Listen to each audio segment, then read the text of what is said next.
আগামী জুন মাসের 1 তারিখ থেকে অন্নপূর্ণা ভাণ্ডারে 3,000 টাকা আপনারা অ্যাকাউন্টে পেয়ে যাবেন।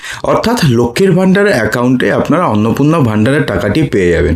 কিন্তু আপনারা যদি লক্ষ্মীর ভাণ্ডারের অ্যাকাউন্টে অন্নপূর্ণা ভাণ্ডারের টাকাটি পেতে চান, তাহলে আপনাদের অবশ্যই ডিবিটি লিঙ্কটিকে করে নিতে হবে। তো এখন প্রশ্নটি হচ্ছে, এই ডিবিটি লিঙ্ক সবাইকে করতে হবে? তার উত্তর হচ্ছে একদমই নয়। তাহলে কাদের কাদের ডিবিটি লিঙ্ক করতে হবে, এবং সবশেষে আমরা আলোচনা করব যে ডিবিটি লিঙ্ক আপনি কিভাবে করবেন এবং আপনাদের ডিবিটি লিঙ্ক করা আছে নাকি সেটা আপনারা কিভাবে স্ট্যাটাস চেক করবেন।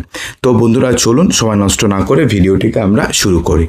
দেখুন, প্রথমে আপনাদের জানাবো যে যদি আপনাদের অন্নপূর্ণা ভাণ্ডারের টাকা যদি আপনাদের অ্যাকাউন্টে আপনাদের পেতে হয়, এবং যদি আপনাদের অলরেডি এত মাস থেকে বা এত বছর থেকে আপনারা যদি লক্ষ্মীর ভাণ্ডারের টাকা যদি পেয়ে থাকেন, তাহলে সেই লক্ষ্মীর ভাণ্ডারের যে অ্যাকাউন্টেই রয়েছে সেই অ্যাকাউন্টেই আপনারা অন্নপূর্ণা ভাণ্ডারে 3,000 টাকা পেতে পারবেন, তাতে কোনো সমস্যা নেই।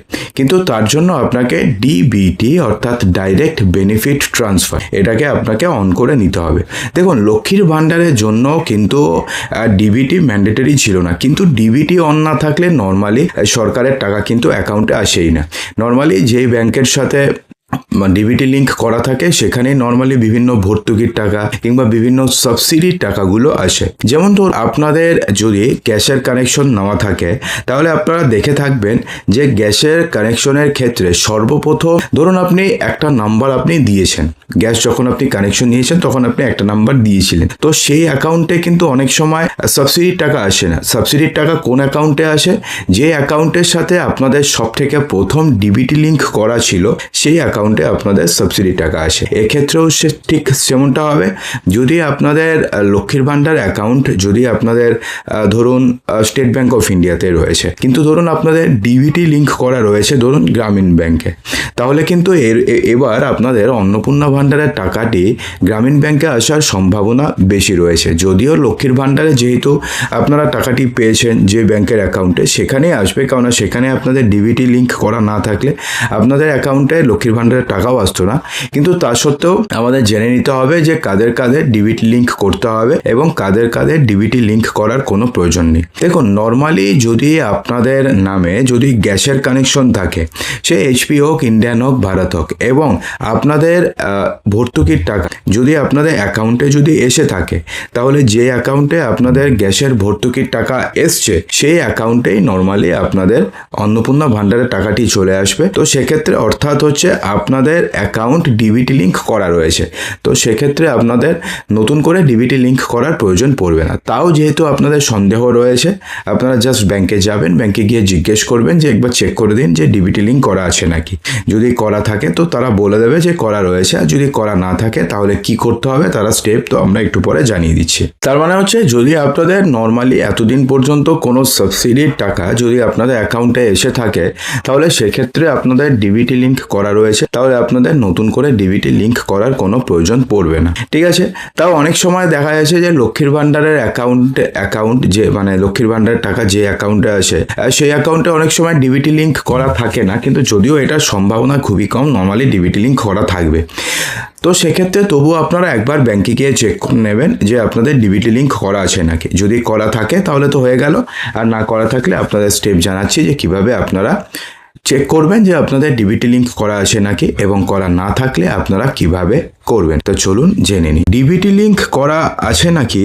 তো সেটা চেক করার জন্য প্রথমে আপনাকে যে কাজটি করতে হবে, প্রথমে আপনি এনপিসিআই লিখে গুগল ক্রোমে অথবা যে কোনো ব্রাউজারে এনপিসিআই লিখে সার্চ করবেন। তারপরে প্রথম যে আপনি অপশনটি পাবেন সেখানে আপনারা ক্লিক করবেন। এরপরে দেখুন এই পেজটি খুলে গেছে, এটা হচ্ছে এনপিসিআই এর অফিসিয়াল পেজ। ঠিক আছে? তারপরে এখানে দেখুন যে আপনারা কাস্টমার বলে একটা অপশন পাবেন। ঠিক আছে? তো সেই কাস্টমার অপশনে আপনারা ক্লিক করবেন। কাস্টমার অপশনে ক্লিক করার পরে এখানে দেখুন বিএএসি বলে একটা অপশন পাচ্ছেন, ভারত আধার সিডিং এনেবলার। ঠিক আছে? তো আপনারা ক্লিক করবেন। এখানে ক্লিক করার পরে যদি নেটওয়ার্ক ঠিক থাকে, যদি ওয়েবসাইট ঠিকঠাক থাকে তাহলে ফটাফট খুলে যাবে, আর যদি নেটওয়ার্ক যদি খারাপ থাকে, যদি প্রচণ্ড পরিমাণে ক্র্যাশ থাকে, তাহলে কিন্তু এই পেজটি খুলতে দেরি হবে। ঠিক আছে, এবার দেখুন এখানে আপনারা যদি আধার সিডিং করতে চান তাহলে সেক্ষেত্রে হচ্ছে এই অপশনটি। যদি আপনারা অ্যাকাউন্ট ডিটেলস জানতে চান, অর্থাৎ আপনাদের আধারের সাথে কোন কোন অ্যাকাউন্ট লিঙ্ক করা রয়েছে সেটা যদি জানতে চান তাহলে অ্যাকাউন্ট ডিটেলসে চেক করবেন।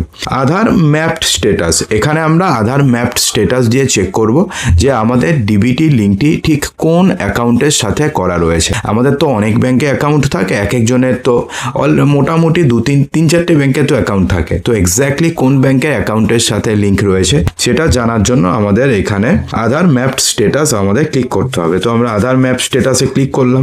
ক্লিক করার পরে এখানে আমাদের আধার নম্বরটি দিতে হবে। তো আমি আমার আধার নম্বরটি দিচ্ছি। তো আমি এখানে আমার আধার নম্বরটি দিয়ে দিয়েছি। এরপরে এখানে যে ক্যাপচাটি রয়েছে সেই ক্যাপচাটি আমি এখানে পুট করব। তো ক্যাপচা পুট করার পরে এখানে চেক স্ট্যাটাস বলে একটা অপশন রয়েছে, সেখানে চেক স্ট্যাটাসে আমরা ক্লিক করব। চেক স্ট্যাটাসে ক্লিক করার পরে আমার যে মোবাইল নাম্বারের সাথে আমার আধার নম্বর লিঙ্ক রয়েছে সেই মোবাইল নাম্বারে একটা ওটিপি যাবে, সেই ওটিপিটাকে আমাকে এখানে পুট করতে হবে। ঠিক আছে, তো আমি এখানে ওটিপিটাকে পুট করে দিলাম। এবার আমরা কনফার্মে ক্লিক করব। দেখুন কনফার্মে ক্লিক করার পরে আধার ম্যাপ স্ট্যাটাসে আমাকে এখানে দেখিয়ে দিল যে আমার দেখুন এখানে Aadhaar map status enabled for DBT, অর্থাৎ ডিবিটি আমার অন আছে। আধার নাম্বার দেখিয়ে দিয়েছে, আমার কোন ব্যাংকের সাথে আমার ডিবিটি লিঙ্ক রয়েছে সেটা ওয়েস্ট বেঙ্গল গ্রামীণ ব্যাংক দিয়ে দিয়েছে। তো সেক্ষেত্রে লাস্ট আপডেট ডেট আমি কবে করেছি, ম্যান্ডেট ফ্ল্যাগে ওয়াই দেওয়া রয়েছে, ম্যান্ডেট ডেট দেওয়া রয়েছে, অর্থাৎ সমস্ত কিছু দেওয়া রয়েছে, বাকিগুলো নিয়ে খুব একটা দরকার নেই। ঠিক আছে, অর্থাৎ আমার ওয়েস্ট বেঙ্গল গ্রামীণ ব্যাংকে আমার ডিবিটি অন করা আছে। কারণটা কি? কারণটা হচ্ছে আমি ফার্স্ট এই ব্যাংকে আমি আমার আধার লিঙ্ক করেছিলাম, অর্থাৎ বায়োমেট্রিক লিঙ্ক করেছিলাম। তারপরে আমি অনেক ব্যাংকে অ্যাকাউন্ট খুলেছি, সেখানেও আমার বায়োমেট্রিক লিঙ্ক রয়েছে, কিন্তু যেহেতু আমার ফার্স্ট ব্যাংক এখানে আমি বায়োমেট্রিক দিয়েছি, তো সেহেতু এটাই আমার ডিবিটির সঙ্গে আমার এটাই লিঙ্ক রয়েছে। তো এখন যদি আপনি এখানে দেখতে পারেন যে আপনাদের ডিবিটি লিঙ্ক করা নেই, তাহলে সেক্ষেত্রে আপনাদের জন্য কি অপশন রয়েছে দেখুন। সেক্ষেত্রে আপনাকে আধার সিডিং অথবা ডিসিডিংয়ে আপনাকে ক্লিক করতে হবে। তো আধার সিডিংয়ে আপনি ক্লিক করলেন। আধার সিডিংয়ে ক্লিক করার পরে এবার এখানে আপনি আপনার আধার নম্বর দেবেন। এখানে আপনি সিডিং যদি করতে চান তাহলে সিডিংয়ে করবেন, আপনাদের ব্যাংক সিলেক্ট করবেন। দেখুন এখানে সব ব্যাংকই রয়েছে প্রায়। এখানে আপনার অ্যাকাউন্ট নম্বর দেবেন, অর্থাৎ যেই নম্বরের সাথে আপনি আধার সিডিং করাতে চাইছেন অথবা ডিবিটি লিঙ্ক করাতে চাইছেন সেই নম্বরটি এখানে আপনি দেবেন। এই অ্যাকাউন্ট নম্বরটিকে আবার কনফার্ম করবেন, এখানে সাবমিটে ক্লিক করবেন। সাবমিটে ক্লিক করার পরে ক্যাপচা কোড দেবেন, সাবমিট করবেন। সাবমিট করার পরে একটা ওটিপি যাবে আপনাদের আধারের সাথে রেজিস্টার করা মোবাইল নাম্বারে। তারপরে সেই ওটিপিটিকে ক্লিক করবেন, ওটিপি দেবেন, সাবমিট করবেন, হয়ে যাবে। অর্থাৎ জাস্ট 5 মিনিটের কাজ রয়েছে, 5 মিনিটে পুরো কাজ কমপ্লিট হয়ে যাবে। তো বন্ধুরা, আশা করবো যে ভিডিওটিতে সমস্ত কিছু বোঝাতে পেরেছি। ভালো লাগলে লাইক করবেন, শেয়ার করবেন, চ্যানেলটিকে সাবস্ক্রাইব অবশ্যই করবেন।